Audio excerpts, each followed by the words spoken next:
विजय विद्रोही हेलो। जी, पता नहीं आ जा रही क्या आपको लग रहा है है क्या आपको लग रहा है कि राहुल गांधी कह रहे हैं कि कल उन्हें संसद में वो उम्मीद है कि बोलने दिया जाएगा? राहुल गांधी को बोलने के ऊपर तमाम तरह की चीजें, वो आरोप लगाते हैं कि उनका माइक ऑफ कर दिया जाता है। लंदन में जाकर ऑक्सफोर्ड यूनिवर्सिटी के स्टूडेंट्स के साथ इंटरेक्ट करते हुए जो बातें उन्होंने कही, एक मीडिया पर्सन के तौर पर हम लोग देखें, एक पत्रकार के तौर पर, तो उसमें कोई आपत्तिजनक बात नहीं थी। जो चीजें थी वो डेमोक्रेसी के लिए थी। डेमोक्रेसी कैसे हेल्दी तरीके से चले, क्या क्या व्यवधान एक डेमोक्रेटिक सिस्टम में भारत जैसे देश में आ रहे हैं, उस पर उन्होंने चर्चा की। अब आपको क्या लगता है कि कल उन्हें बोलने दिया जाएगा जैसी बातें वो कर रहे हैं? देखिए, कायदा तो ये है कि बोलने दिया जाए, लेकिन हाँ, बीजेपी और स्पीकर मिलकर क्या तय करते हैं ये आज की तारीख में कुछ कहा नहीं जा सकता। लेकिन राहुल जी, गांधी की जो ट्रैप में पूरी तरह से बीजेपी फंस गई है, या ये कहा जाए कि राहुल गांधी को घेरने के चक्कर में खुद बुरी तरह से घेर गई है। जी, और उनकी नौबतें चुनौती दे रहे हैं। बीजेपी और जी, स्पीकर के सामने बड़ी दुविधा ये है कि अगर वो राहुल गांधी को बोलने की अनुमति देते हैं तो बीजेपी बुरी तरह से फंसती है, जी, नरेंद्र मोदी बुरी तरह से फंसते हैं। और अगर वो बोलने की अनुमति नहीं देती है तो बीजेपी ने जो पिछले कुछ दिनों हाँ, में जो कैंपेन बनाया है राहुल गांधी के खिलाफ, वो बिल्कुल ढहा के गिर जाएगा और बीजेपी की क्रेडिबिलिटी और खराब होगी। क्योंकि अगर वो बोलेंगे राहुल जी, गांधी तो वो ऑन रिकॉर्ड ले आएंगे कि प्रधानमंत्री नरेंद्र मोदी ने कोरिया में, जापान में या दूसरे देशों में क्या क्या कहा, वो मैं दोहराने की जरूरत महसूस नहीं करता, आप सबको पता है। तो वो चीजें ऑन रिकॉर्ड आ जाएंगी। दूसरा, अडानी पर वो पहले जो एक्सपंज किए गए रिमार्क थे उनको फिर दोहराएंगे। अब बीजेपी के सामने दिक्कत है, स्पीकर के सामने दिक्कत आएगी कि क्या ये एक्सपंज, ये जो दोबारा से राहुल गांधी बोलेंगे, क्या उनको दोबारा से एक्सपंज कर देंगे? दोबारा से जी, एक्सपंज कर देंगे तो फिर उनकी स्थिति क्या रहेगी? और हाँ, क्या फिर मोदी के खिलाफ बोलेंगे, वो चीजें एक्सपंज कर दी जाएंगी, तो क्या स्थिति रहेगी? और अगर वही स्थिति बोलने से रहेगी मना करते हैं कि उनके आरोप सिद्ध हो जाएंगे। जी, और दूसरा, अगर वो बोलने से मना करते हैं कि नहीं बोलने नहीं देंगे, तो फिर दिक्कत और पैदा होगी। तो राहुल गांधी ने ऐसी गजब की चाल चली है कि बीजेपी इसमें उलझ कर रह गई है। अब साइने डाई अचानक खत्म कर दे सत्र, कि सत्र खत्म, जी, बजट ये, फटाफट, अभी मेरे ख्याल से बजट पास होना बाकी है मेरे ख्याल से। जी, तो और 15 मिनट में बजट पास कराएं शोर शराबे और हो हल्ले के बीच में, और ये खत्म। अब ऐसा तो हो नहीं सकता कि स्पीकर ये कहें कि साहब 4 मंत्रियों ने कुल मिलाकर 20 मिनट बोला और सिर्फ आपकी माफी की मांग की, तो आप भी 20 मिनट बोलना और सिर्फ माफी मांगेंगे या नहीं मांगेंगे, इस पर अपने भाषण को सीमित रखना, सिर्फ लंदन का जिक्र करना, सो जो आरोप आप पर लगे हैं सिर्फ उनके जवाब देना, ये शर्तें तो थोप नहीं सकता कोई स्पीकर। विजय सर, तो आपने ये एक फंस गई है बीजेपी। बड़ा महत्वपूर्ण सवाल उठाया है कि साइने डाई एडजर्नमेंट की तरफ से हाउस जा सकता है। लेकिन जहां तक मैंने इंडियन पार्लियामेंट्री सिस्टम की स्टडी की है, सिर्फ एक इंस्टांस है जिसमें सदन के बजट को हैफ हैजर्ड तरीके से आधे घंटे या 15 मिनट में पास कराया गया है। नहीं तो 109 डिमांड होती है, सब पे अलग अलग वोटिंग होती है, वॉइस वोट से या डिवीजन से, वो पूरी प्रक्रिया होती है, पूरा दिन लग जाता है वित्त मंत्री को बजट पास कराने में, अंतिम दिन वो भी। लेकिन एक इंस्टांस जो मैंने जिक्र किया, आपको याद होगा, अटल जी की सरकार एक वोट से गिर गई थी 99 में, बजट पास नहीं हुआ था। लोकसभा भंग करने के पहले बजट पास करने के लिए आधे घंटे के लिए लोकसभा को, यदि आपको याद हो, उस बुलाया गया था और वॉइस वोट से बजट को पास कराया गया था। तो मौजूदा दौर में इस तरह की परिस्थितियां जिसकी आशंका आप जता रहे हैं यदि आती है, तो फिर ये डेमोक्रेसी पे खतरा नहीं है तो खतरा और किस चीज को कहते हैं? नहीं, ये तो और ज्यादा है। ये तो मैं सिर्फ एक कयासबाजी कर रहा हूं। मुझे नहीं लगता कि, मैं तो आपकी बात से सहमत हूं, मुझे नहीं लगता कि मोदी सरकार ऐसा करेगी। ऐसे तो मैदान में उतरे बिना मैदान छोड़ देने की बात होगी, और इसमें तो फिर ना खुदा ही मिला ना विसाले सनम वाली बात होगी। कम से कम अगर राहुल गांधी को बोलने दिया जाता है, बोलने अकेले तो नहीं दिया जाएगा, फिर ये कहेंगे कि चलिए 4 घंटे की बहस कराएंगे, हम 6 घंटे की बहस कराएंगे। उसमें बीजेपी के दिग्गज होंगे, कांग्रेस विपक्षी पार्टी के होंगे, आपस में फिर वही छिछालेदारी चलेगी, वापस में शोर शराबा चलेगा, और राहुल गांधी जब बोलना शुरू करेंगे तो सत्ता पक्ष बोलने नहीं देगा, जैसा कि स्ट्रेटेजी आमतौर पर विपक्ष की जी, रहती है। तो कुछ इस तरह की ये कुछ चीजें हैं जिसका मैं गेस करने की सिर्फ कोशिश कर रहा हूं। मुझे नहीं मालूम ये लोग करेंगे क्या। कायदा तो ये होना चाहिए कि सदन के अंदर 4 मंत्री अगर आरोप लगाते हैं तो सदन के एक उसी जिस सांसद पर आरोप लगाया गया है उसको उसी सदन में उतना ही टाइम दिया जाना चाहिए अपनी बात रखने का। बिल्कुल क्लियर बात है। फांसी की सजा भी होती है तो भी अंतिम इच्छा पूछी जाती है ना। विजय सर, जहां से हम लोग देख रहे हैं चीजों को, दो चीजें स्पष्ट नजर आ रही है। पहली कि कांग्रेस पार्टी जिसके पास दोनों हाउस मिलाकर एक जमाने में तकरीबन 550 6 से पौने 600 एमपी हुआ करते थे, वो कांग्रेस पार्टी जमीन पर आती है, उसके पीछे दो चीजें सबसे ज्यादा जिम्मेदार देखी जाती है। एक कांसीराम का उभार, दूसरा मंडल कमीशन। कांग्रेस पार्टी के बारे में कहा गया कि कभी भी वो नए तरह की पॉलिटिक्स जो 90 में आई उससे मुकाबला नहीं कर पाई या करना नहीं चाहती थी। अब जब खड़गे साहब की ताजपोशी हुई है, और खड़गे साहब हो सकता है कि औपचारिक रूप से पीएम कैंडिडेट ना बने, लेकिन उनकी भाव भंगिमा वैसी लग रही है। लेकिन एक शब्द खड़गे साहब के खिलाफ बीजेपी नहीं बोल रही है, तो इसका कारण क्या है?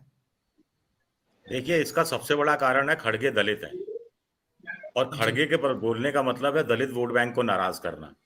80 साल के हैं, बुजुर्ग हैं,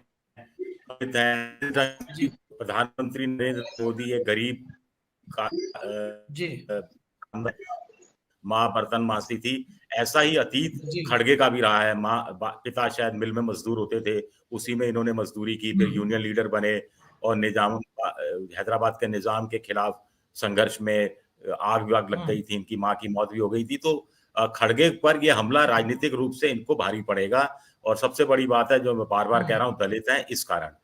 दूसरा, राहुल गांधी पर हमला एक लाइटर वेन में कहा जाए कि बीजेपी खुद कहती है साहब पहले हमें कहा जाता था हम बनियों की पार्टी है, तो बीजेपी वाकई में मुझे लगता है कि राहुल गांधी के मामले में बनियों की पार्टी है कि पैसा इन्वेस्ट कर दिया, अब वो इतना पैसा खड़गे ये राहुल गांधी पर खर्च करके बड़ी मुश्किल से पप्पू बनाया, अब किसी और को ढूंढेंगे तो ये पैसा बर्बाद हो जाएगा, ये लाइटर वेन में। लेकिन सीरियस नोट पे ये है कि प्रधानमंत्री नरेंद्र मोदी को अखिल भारतीय स्तर पर हीरो बनना है, तो अखिल भारतीय स्तर पर हीरो बनने के लिए अखिल भारतीय स्तर पर एक खलनायक चाहिए, एक एंटी हीरो चाहिए। अखिल भारतीय स्तर पर एक खलनायक कौन मिल सकता है? राहुल गांधी मिल सकते हैं। और हीरो क्यों राहुल गांधी खलनायक क्यों हो सकते हैं? राहुल गांधी ने कोई जिम्मेदारी अपनी संभाली? आप मेरी सुन तो लीजिए। बीजेपी की, मैं तो बीजेपी के एंगल से बात बता रहा हूं कि बीजेपी को ऐसा लगता है कि अखिल भारतीय स्तर पर एक खलनायक चाहिए, जिसको वो 2014-2019 में पेश भी करते रहे हैं इस रूप में, और नायक जीतता है और नायक की जय जयकार होती है।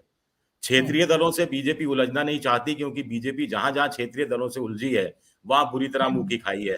चाहे ममता बनर्जी की बात कर ली जाए, चाहे तेलंगाना की भी कुछ हद तक बात की जाए, तमिलनाडु की बात की जाए, खाता नहीं खुला, जगनमोहन रेड्डी की बात की जाए, खाता नहीं खुला, केरल की बात की जाए, खाता नहीं खुला, दिल्ली में देखिए बीजेपी ने किस मुंह की खाई है। तो क्षेत्रीय दलों से बीजेपी उलझना नहीं चाहती, तो ऐसे में इनको राहुल गांधी जैसा एक कैरेक्टर लगता है कि इस कैरेक्टर पर हमला किया जा सकता है। और राहुल गांधी भले ही गांधी नेहरू परिवार की तरफ से अब वो अध्यक्ष नहीं रहे हो, पार्टी पर उनका होल्ड नहीं हो, लेकिन डिफेक्टो होल्ड है। फिर इनके दामाद हैं, इनके जो साले साहब हैं रॉबर्ट वाड्रा, उन पर गंभीर आरोप हैं। तो ये बैगेज लेकर चल रहे हैं राहुल गांधी, और इस बैगेज का इस्तेमाल बीजेपी करना चाहती है। खड़गे पर कोई बैगेज नहीं है उस रूप में। आप इस हिसाब से भी इस चीज को देखिए। भैया सर, एक छोटा सा सवाल बड़ा रिलेवेंट लग रहा है मौजूदा परिस्थितियों में, जो आपसे जानना चाहते हैं कि बीजेपी के 303 सांसद हैं लोकसभा में, लेकिन स्पष्ट तौर पर यूनियन कैबिनेट के स्ट्रक्चर को आप देखें तो साफ साफ लगता है कि टैलेंट पूल का बहुत बड़ा अभाव है। विदेश मंत्रालय बाहर से ला के दिया जाता है किसी को, हालांकि वो भी उटपटांग बयान दे रहे हैं। वित्त मंत्रालय कहां से लाके कैसे दिया गया है वो भी आप जान रहे हैं कि वो भी लोकसभा चुनाव तो छोड़ दीजिए, राज्यसभा में भी केरल में हैसियत नहीं है कि वो जीत करके आ सके। इसके अलावा पावर मिनिस्ट्री एक ऐसे नेता को दी गई है जिन्होंने बतौर गृह सचिव आरएसएस को टेररिस्ट ऑर्गेनाइजेशन कहा था। रेलवे और आईटी मिनिस्ट्री वीआरएस ले चुके एक आईएएस अधिकारी को दी गई है। एक पंजाब से आने वाले एक और आईएएस अधिकारी हैं, उनको भी एक बड़ा मंत्रालय दिया गया है। तो मेरे कहने का, और भी एक दो ऐसे अधिकारी हैं। तो इन परिस्थितियों में पॉलिटिकल क्लास बीजेपी के अंदर से गायब दिख रहा है। टीवी पर प्रवक्ताओं की लिस्ट भी देखें, तो जो सबसे पढ़े लिखे प्रवक्ता बीजेपी की तरफ से नजर आते हैं, वकील बताए जाते हैं, समाजवादी पार्टी वाले बैकग्राउंड से आते हैं, लेकिन वो गाली गलौज की भाषा में बातें करते हैं, किसी को दल्ला बोल देते हैं। इस परिस्थिति में कांग्रेस पार्टी ने एक टैलेंट पूल के साथ दोनों हाउस में आप देखें तो ठीक ठाक ढंग से रिप्रेजेंट किया है। पॉलिटिकल क्लास और लोगों की वे ऑफ थिंकिंग अब क्या हो गई है कि लोग प्रेसिडेंशियल फॉर्म में आम आदमी भी सोचना शुरू कर दिया है, बजाय इसके कि होलिस्टिक फॉर्म में देखे, कैबिनेट देखे, एजेंडा देखे। नहीं, देखिए, बीजेपी की जहां टैलेंट पूल की आप बात कर रहे हैं कि वो बात सही है कि 2014 में जब पार्टी आई थी तो एक तो मोदी बहुत सारी चीजों पर यकीन नहीं करते थे। वो दिल्ली वाला लुटियन जोन और वो खान मार्केट गैंग और बहुत सारे ऐसे लोग थे पार्टी के अंदर भी, और पार्टी के में भी, दिल्ली में भी कुछ लोग थे जिनका नाम लेना ठीक नहीं है क्योंकि कुछ तो अब इस दुनिया में नहीं है, आप इशारा समझ रहे होंगे। वो मोदी को जमने भी नहीं देना चाहते थे, तो ये टसल था। तो फिर वो अपने भरोसे अपने जो बिल्कुल नजदीक लोग हुए, या उनको लगा कि जो राजनीति के क्षेत्र के लोग नहीं है वो ज्यादा मेरे प्रबल समर्थक साबित होंगे, तो वो चीजें रही। लेकिन जहां तक कांग्रेस की आपने टैलेंट की बात की है, तो मुझे नहीं लगता कि कांग्रेस ने कोई टैलेंट को उस रूप में आगे बढ़ाया है।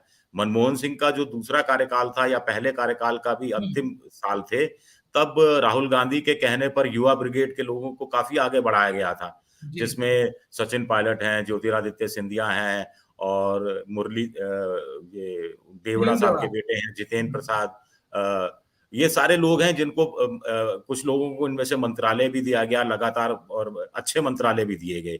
लेकिन ये कहाँ आगे बढ़े? कुछ पार्टी छोड़ गए, ज्योतिरादित्य सिंधिया पार्टी छोड़ गए, अशोक तंवर की हरकतें ऐसी रही, पार्टी से निकालना पड़ा, और कुछ लोग फिर जो सूबे की राजनीति में उलझ कर रह गए, जैसे सचिन पायलट जैसे लोग। तो मुझे लगता है कि कांग्रेस में सक्सेशन प्लान अच्छा नहीं है कि बुजुर्ग कैसे रिप्लेस होते रहे यंग नेताओं से। बीजेपी में कम से कम एक सक्सेशन प्लान इस बुनियादी सवाल ये है विजय सर, ये है जो आपने जितने नाम गिनाए, उन सभी नामों में एक चीज, मैं आ रहा हूं प्रदीप सर, एक कॉमन चीज वो दिखती है कि सभी के पिता कांग्रेस पार्टी में बड़े पदों पर थे, जबकि एक 80 लॉट कहते हैं, एक 2005 वाला लॉट। 80 वाली ब्रिगेड को अगर आप देखें तो अशोक गहलोत से लेकर कमलनाथ, गुलाम नबी आजाद, दिग्विजय सिंह, इनमें से किसी के पिता को आप कांग्रेस पार्टी में बहुत बड़ी भूमिका में कभी किसी ने देखा नहीं होगा। सब अपने अपने बूते आगे बढ़े हुए लोग थे। तो कांग्रेस पार्टी में अपने बूते आगे बढ़ के आने वाले लोगों को आप देखें तो ये संख्या जो नई युवा पीढ़ी है उसमें भी वो दिखाई नहीं दी। वो अपने साथ एक पीछे से अपना सरनेम लेकर के आए, तो ये आपको फर्क दिखाई नहीं देता? नहीं, ये फर्क है, बिल्कुल आप सही कह रहे हैं। लेकिन राहुल गांधी जब यूथ कांग्रेस के बनाए गए थे तब उन्होंने कुछ प्रयोग कर रहे थे कि भाई चुनाव होने चाहिए, लेकिन वो बुजुर्ग नेता उस पर भी बीच बीच में भांजीबाजी करते रहे। मुझे याद है कि एक असम में कोई चुनाव हो रहा था, उसको लेकर भी बुजुर्ग नेताओं ने बड़ा ऐतराज किया था, तो आगे नहीं बढ़ने दिया राहुल गांधी के कम से कम उस चीजों को। फिर चुनाव नहीं हुए पार्टी में। अब एआईसीसी के शायद 1998 के बाद से चुनाव नहीं हुए, अगर मैं सही हूं। सीडब्ल्यूसी में भी रायपुर में बड़ा फैसला लेना चाहिए था, लेकिन अंतिम समय में पार्टी पीछे हट गई, और पार्टी के नेताओं ने स्वीकारा कि साहब चुनाव हम इसलिए नहीं करा रहे क्योंकि खेमेबाजी और धड़ेबाजी बढ़ जाएगी इससे। तो ये तो मतलब इसको ईमानदारी कहा जाए, पारदर्शिता कहा जाए, या फिर क्या कहा जाए, ये अपने आप में बड़ी गजब की चीज है। हाँ, राहुल गांधी पे मैं निकल रहा हूँ। राहुल गांधी पे मुझे एक अंतिम टिप्पणी ये करनी है, कहीं ऐसा तो नहीं है कि राहुल गांधी की भारत जोड़ो यात्रा पार्ट 1 जितनी सफल हुई उससे बीजेपी घबराई हुई है कि, और बीजेपी को लगता है कि राहुल गांधी को थोड़ा बदनाम किया जाए ताकि बीजेपी को भारत जोड़ो यात्रा पार्ट 2 का उस रूप में सामना नहीं करना पड़े, और भारत जोड़ो यात्रा पार्ट 2 से कहीं बीजेपी डर तो नहीं रही है, ये भी एक सवाल उठता है। और वो चुनाव का दौर होगा उस समय।